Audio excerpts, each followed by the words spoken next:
বন্ধুরা, কেমন আছেন আপনারা? আশা করি ভালো আছেন। আমি খুব খুব ভালো আছি।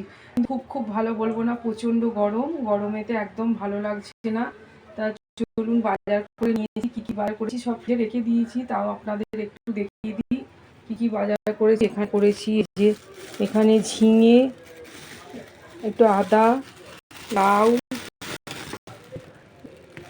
তারপরে আপনার ঢ্যাঁড়স, পটল, ঝিঙে, ঢ্যাঁড়স, পটল, আদা, লাউ, ডাঁটা, কুমড়ো, বেগুন, উচ্ছে, পেঁপে, এই যে পেঁপে সব বাজার করে একটু পুঁই শাক, কুমড়ো দিয়ে বেগুন দিয়ে একদিন করব। আর এখানে করেছি সরলপুঁটি, তেলাপিয়া আর চিংড়ি মাছ। এই হচ্ছে আমাদের আজকের বাজার।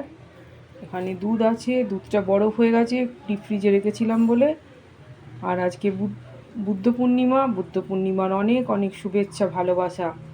একটু পাশে থাকবে, বেশি বেশি করে সাবস্ক্রাইব করে দেবেন, লাইক করে দেবেন, শেয়ার করে দেবেন। ভালো থাকবেন আপনারা।